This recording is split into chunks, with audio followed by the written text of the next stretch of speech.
Hello, I'm Porschia Parker Griffin, and I want to welcome you to the Career 101 podcast, a place for ambitious professionals and seasoned executives who want an edge in their career. We're talking about all of the things you were never taught or told when it comes to career growth, development, and change. Now, let's get into it.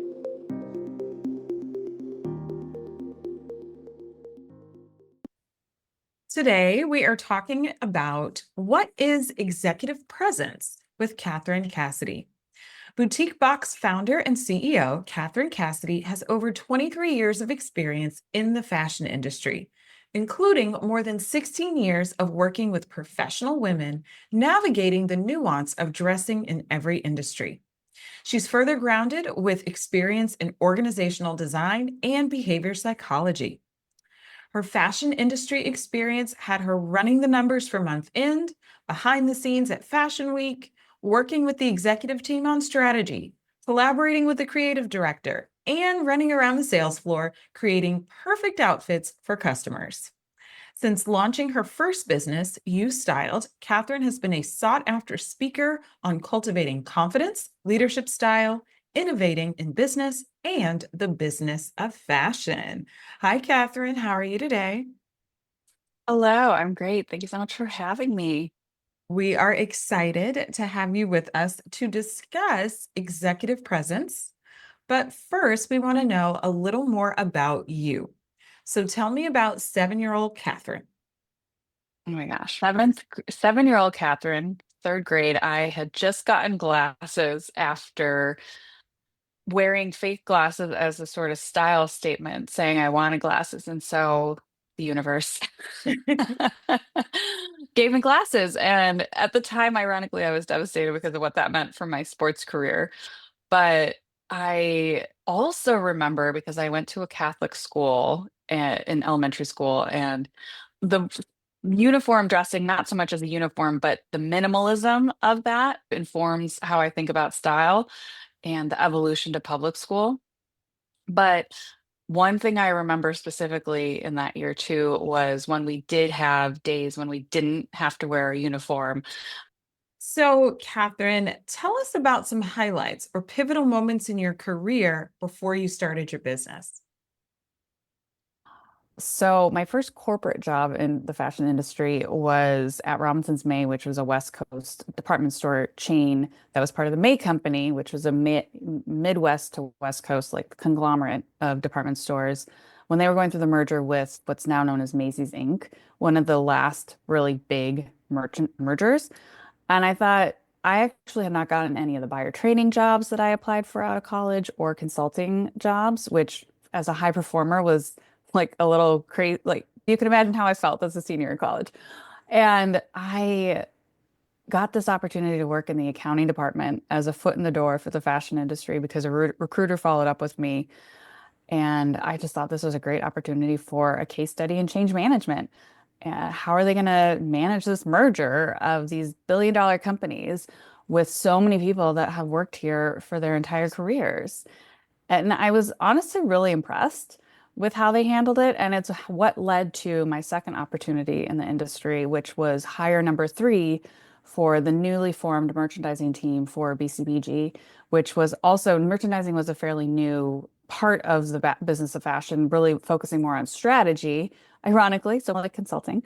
And it was a great learning curve because I got to be in the meetings with the CEO, the creative director, and I had minored in French. So it being a French company and with a very passionate French CEO who would sometimes speak French first, it was a great opportunity to just really see all the different functions of how the industry operates, which is what led me to actually start my business because I had such like a ground floor exposure to every facet of the business. I saw there's something broken here, but forever grateful for that opportunity. And it's part of why I didn't look to get another job to continue learning because I was fairly young when I started my first business. But those two first really truly corporate jobs were incredibly, I think, lucky and very notable and noticeable companies. Yeah, it was really fun. But Yeah. So I'm hearing that you have a ton of great experience. What really motivated you to start your own business? I analyzed the selling history and as a part of my job in figuring out what we should be putting into the stores for product assortments for going forward. What does the customer want and need? What's selling? What's a bestseller? And I saw that what constituted a bestseller, still to this day for a lot of companies, is something that sells through 30% of their buy at full price. So if you buy 100 pieces, 30 of them sell at full price. The rest sell at markdown, if at all. And you're putting new product into the store every single month, not a small amount of SKUs for a lot of these bigger companies. SKUs are essentially like you style, so that a color and a style is one SKU, just for a little bit more context of what that can look like. And I just, with looking at that, that didn't make any fiscal sense to me. And if you look at the industry today, where we're at, there's a lot of things that are starting to be, since 2019, have been coming to the surface. But so it's not really changed, even in these 16 years. But it just fiscally didn't make sense. These businesses were running on fumes. And who was losing out at the end of the day was the customer. And for what I was thinking about, especially as an emerging leader, as I saw myself, and a woman who always wanted to have a career and work, but also wanted to have a family. I am single, but that's okay. So that part TBD. But really to the point was, how can I have it all? How can I do it all? And so then that led me to think about, what about all these other women? How can they have it all? How can they do it all? I have access, I have knowledge, I have experience, and it's still this much work for me. What is it like for the average busy working woman, busy working mom? And I have used style as a tool my whole life for how I show up for myself when I'm in situations where I'm outside of my comfort zone. So there's just always been this connection for me and the power of style, the importance of style for showing up for work. And so that was where I was like, there's a problem here that needs to be solved for busy women that is systemic within the fashion industry, but also if we're going to have women rising up as leaders and closing the leadership gaps, they need this support. This can't be hard. How can I make it easy? Wow. So, what were some of the problems around style or any other problems that you were seeing that made you say, hey, I want to focus on personal styling for women? Yeah. A lot of it was a gut instinct. Truly, when I first started, I was only 25. So, what did I actually know? My peers were 25 and not in leadership roles yet. It was this, I feel, if she's only buying things on sale, what does this mean for her closet and how it feels to get dressed?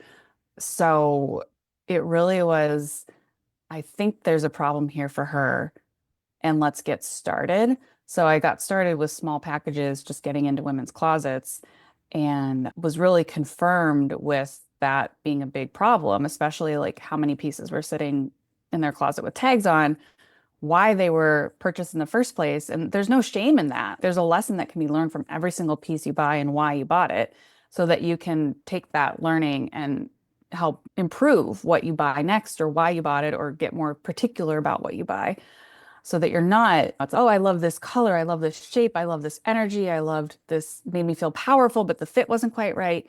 That's what you want to take forward. So getting into women's closets, I saw that. And then I also saw that we would do a closet session and then they would go back and shop, but with the same patterns and habits.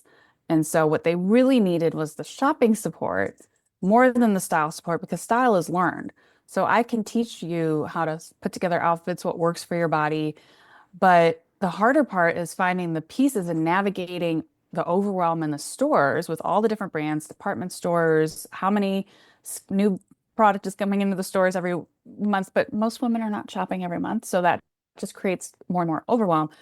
And then you can buy the same designer, but three different sizes because there's not a consistency. And there's a history behind that too as to why. But so that was all really confirmed. And then the next step was like, okay, so I have to solve her shopping problem. How do I do that? Uh-huh. Because there's a lot of, this is why I mentioned behavioral psychology. I don't have a degree in it, but I have studied it for the last 16 years. If we want to help people create change in their lives. I completely agree. And I asked that, Catherine, because we also have an entrepreneurship series on the podcast. And I find that about 25% of our individual clients are interested in entrepreneurship. So, what you said about solving a problem and really focusing in on how your clients really needed that shopping support as opposed to the style support, or at least first, right? To stay out of that overwhelm. So, I love it. I also started Fly High coaching at 25. So I can identify with starting a business early and the challenges that come with that. So back in episode 13, we touched on executive presence. What is your definition of executive presence? I think the healthy way we can look at it in a way that's productive is how you're showing up to create connection. And that's showing up for yourself, but also for others. I think when we get feedback on executive presence, especially as it relates to style, that can be very tricky and very subjective. And that's where we enter a gray area that can be somewhat unhelpful, even though it's a very solvable problem, because I have known people that have gotten passed up for promotions or perhaps not considered for an executive level job because they, quote, didn't have executive presence. And that's also a tricky thing because those people in particular were coming from very casual environments, which is a whole other rabbit hole of things we could go down. But ultimately, it's about self-respect for yourself and for who you're wanting to create connection with. And I think if we focus on the connection element, that's where we can really get into this really positive dynamic around leading all the things that we need to lead if we are aiming to have executive presence, because we would imagine that we're in a leadership role. I love that. I love that. How you're showing up to create connection. And you also touched on the environment, right? Is it casual? Is it more conservative? I remember one of the companies I was doing a presentation for, I heard a lady say that it was inappropriate for women to have their shoulders exposed and they had to wear she was referring to someone, but she was referring to someone who had her shoulders exposed, a sleeveless top, and saying like how she should have had a jacket on or a blazer on. And I think also that can sometimes get into a generational conversation too, which we talk a lot about. But yes, just those nuances let you know that executive presence in one organization can be seen completely differently than in another one. So, why do you think executive presence is important? The Career 101 podcast is brought to you by Fly High Coaching, where we help our clients soar to their full potential. More and more professionals and executives are setting out to achieve their career goals. But without the right support, it can be difficult, if not impossible. Whether you need career coaching, interview coaching, or a program with a professional resume and a LinkedIn makeover, we're here to help. Could your career use some 911? It's not uncommon for executives and professionals to feel a little overwhelmed, stuck, or confused when it comes to their career or income. There are other people who want to know how to ramp up their success, consistently achieve their goals, and make a bigger impact.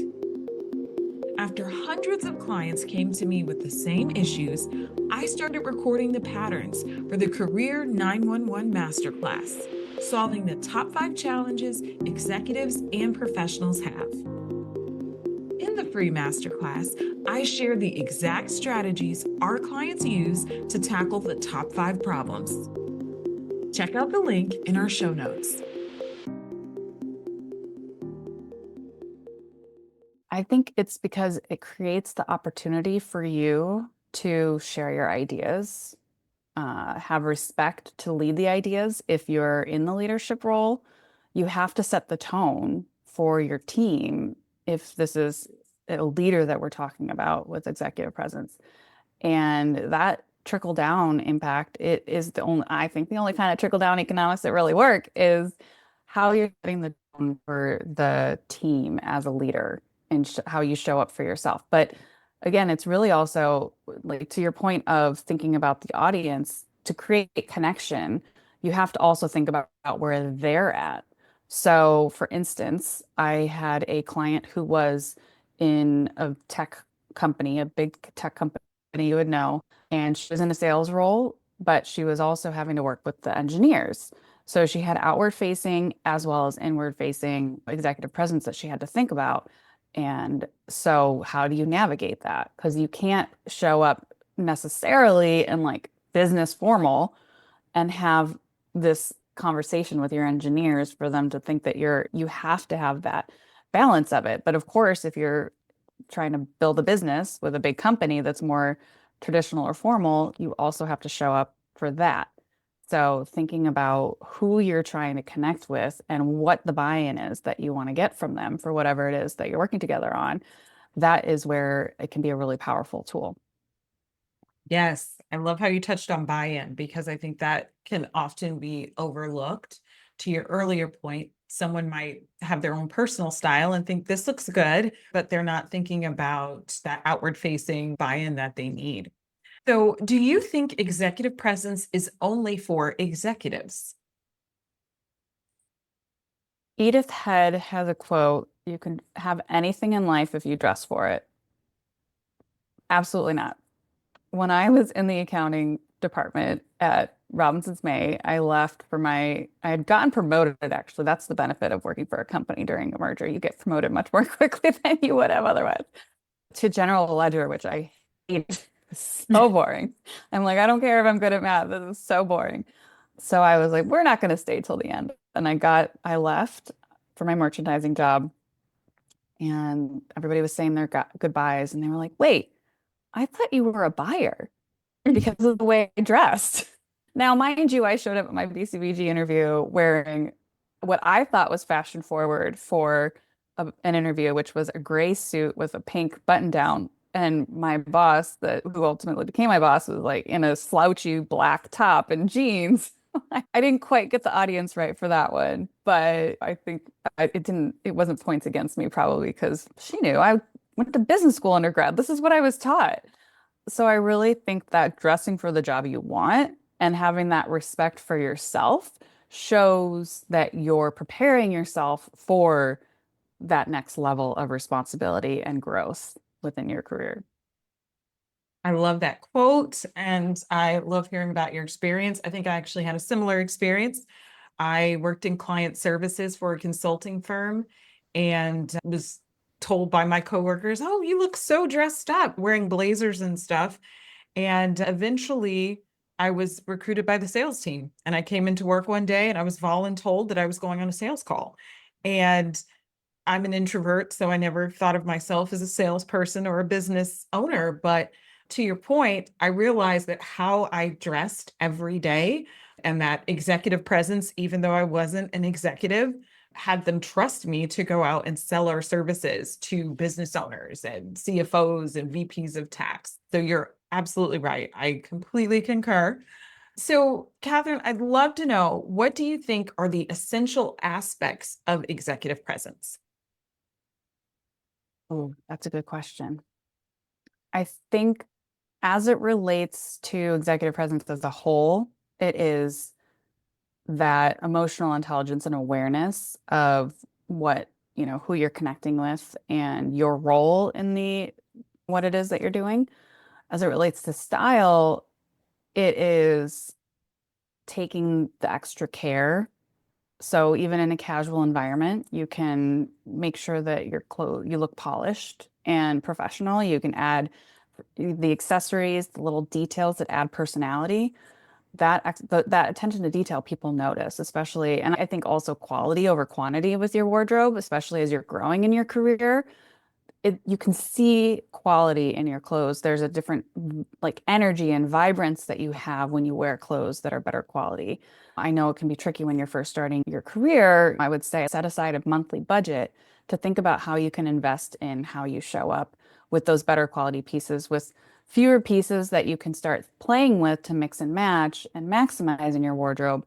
People notice those details in how you show up and or just the energy because you're being authentic to yourself and you're investing in yourself. And then I would say it's that making sure that the clothes fit. So they are not too bunchy or baggy or too tight. And that's not an affront on women, especially because the appropriate comment that is really frustrating conversation as it relates to women in getting dressed. I think do not hide your body. If you are a woman, show your shape, but you can do it in a way that respects you. And certainly there are times when I'm like, I'm going to wear the blazer because it covers my bottom because I don't like it isn't about distraction. Sometimes, unfortunately, we do have to worry about that distraction element is emotional isn't necessarily a two-way street. I'll just put it that way. And you get to control the narrative of how you're showing up and how you're received and how you're perceived. So you are always making those decisions. If you are covering parts of your body with mindfulness of the fit and the shape, and you're not hiding, but because you know what your goal is with the scenario. So I know that's an extensive, it's not so much highlights, but it's so nuanced, especially for women. Yeah. But polished and focus on yourself and your goal. I love that. So, Catherine, I think you started talking about some of these, but I also want to know, what are some of the biggest mistakes you've seen professionals and executives make when it comes to their executive presence? I think first and foremost, it's not caring and not thinking that it's important. And the focus should always be on it's about respect and connection. You're respecting yourself, you're respecting who you want to create connection with, not about appropriate, not about should. I like to talk about what I talk about is intelligence style. That's how I phrase it typically because it's a play on the idea of emotional intelligence where you can create the connection through that. I really want to eliminate rules and shoulds and appropriate because it puts people in a box. It makes them dim their light and you are not going to get the most out of your team if you're creating environments that promote dimming talent. And we have to all work together and respect each other.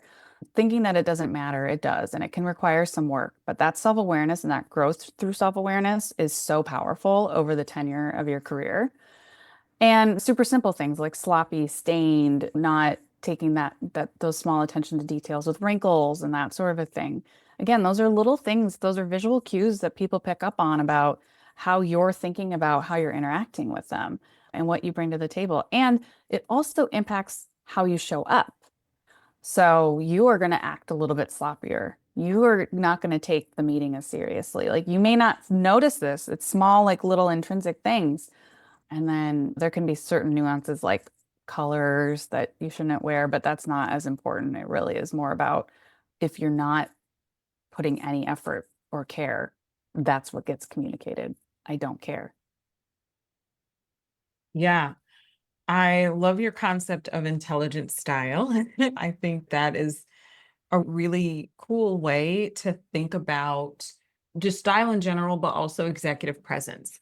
So to that point, you mentioned kind of eliminating the rules, but what if someone says, you know what, hey, Catherine, I work for this stuffy company or this stuffy industry where I can't even show my shoulders because they say that's inappropriate. How do you help someone who might be working in that environment? I help them notice if there is any way that they're being, quote, inappropriate in what would be considered a professional style. And if they're not, and they feel like they have to be something other than they are, I suggest they find a new place to work. Uh-huh. Yeah, because to your Uh, point, that can also trickle out and come across in other things. How you're feeling at work, how you're showing up, what kind of teammate or colleague are you being, all of that. yeah. And I've definitely had that happen with clients in the past where they brought me in because of feedback that they've gotten. And I'll be, this is you. This is part of your cultural heritage, your size and shape and details. You're not being inappropriate in any way. You're being very mindful and you're dressing up. You're showing respect and care. Those are the most important things. And I think it can be tricky because even wearing a suit has a history of fitting in and being formal and being appropriate and wanting all of the men as it started to essentially fall in line. with the corporate cultures that were being built through the 50s and 60s and 70s and 80s and 90s. So then women with our suits initially entering the workforce, claiming that we're staying in the workforce, wearing suits to essentially look like men, be like men, and the shifts around that. Like that's all about fitting in versus finding your voice and finding your place where you belong and where those really positive cultures. It's a little idealistic. I get to be idealistic as an entrepreneur. That is part of why I chose that path. But I also feel like that's the way we get the healthiest and the best results for everybody. And in the meantime, if you're in those environments, I say you have to find a way to bring a little bit of yourself into your style. I had a client who was very hippie, and she would say that very hippie boho in San Francisco. And she worked for a Fortune 100 company, very corporate. So she had to wear suits every day to work. So completely what she would wear on a casual day would absolutely not be appropriate there. And she knew this. And so in our working together, we worked with her fun, casual hippie shirts that would actually work with her suits and add some personality. So she could have both sides of her showing up for work. So you still have to be, it's like you have to be mindful. Is the quality okay? Are the colors work? Is it not too the distract and focus idea around showing up and getting dressed? But there's ways that you can bring yourself into it, even while you are perhaps being mindful of those quote rules. I love that. The idea of still getting your own personality and style in while also being mindful of the environment and the audience, to your point. So, Catherine, tell us more about your business. Thank you. Boutique Box is a membership for women leaders who are stepping into that next level or they just got a promotion, but we help you curate your ideal intelligent wardrobe one piece at a time. We partner with emerging designers, so you are also supporting small brands that are growing their businesses, and they are all focused on direct to consumer. So you're getting better quality for the price point. With this, my vision is that we're creating a win, a cycle of success, where we can essentially flip how the fashion industry has been operating and give these brands a path for sustainable growth. For you as the consumer, especially as a busy woman leader, you are not having to worry about spend that time and energy. Most importantly, 68% of women, professional women, find shopping a chore, and that's even if they enjoy style and clothes. So you're in the majority if you don't find it fun, let alone trying to navigate finding the right fit in the whole ocean of it all. So we aim to make that really effortless for you with these one piece at a time recommendations so that you're building your wardrobe to evolve with you as you evolve in your leadership career. If you do need a faster transformation, more than one piece at a time, we have space for that. I would just recommend a quick note to the team, but because there really is no one size fits all to style. With Boutique Box and our membership with the one piece at a time, the idea is you need to keep adding value and investing in yourself. And then each new piece integrates and helps you again continue to evolve as you keep growing in your career and how you show up. I love that, Catherine. I love your business model. I love that idea because I think, to your point, for the busy ladies out there, I think one piece at a time sounds doable to most ladies. So, we'll be providing a link to your website and social channels in our show notes so people can find you online. Now, Catherine, I want to ask you our final question that we ask all of our guests. How do you think executives or professionals can get a positive edge in their career? They have to have the courage to be themselves. And that is why I think I have always been so passionate about the power of style because I've used it as a tool my whole life. I'm not necessarily an introvert, but I am highly sensitive. And I think that's why I presented introverted. And for me, putting on clothes that made me feel me was like, I am ready. I can do this. I am emboldened, not in armor, but I can do this. And it requires introspection to have a point of view on your style. So you have to get clear on who you are, how you want to show up, what you're here to do in the world. So that is why I believe so passionately, clearly in the power of style, because it gives you what you need in this world to have the courage to be yourself. Catherine, you have shared a lot of insights and tips with us today, and I'm sure our listeners can use it to be more confident in their careers and with their executive presence. Thank you for being with us. Thank you for having me. This episode was brought to you by the Bravebird Career Alliance, the go-to membership designed for seasoned executives and ambitious professionals with everything you need for career planning, strategy, training, and support. Thank you again for listening to the Career 101 podcast. I hope you have at least one key takeaway that you can use in your own career. If you enjoyed hanging out with us, please rate, subscribe, and share this podcast.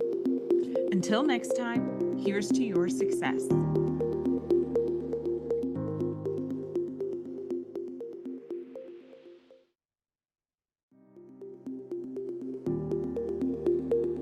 This episode was brought to you by the Bravebird Career Alliance, the go-to membership designed for seasoned executives and ambitious professionals with everything you need for career planning, strategy, training, and support. Thank you again for listening to the Career 101 podcast. I hope you have at least one key takeaway that you can use in your own career. If you enjoyed hanging out with us, please rate, subscribe, and share this podcast. Until next time, here's to your success.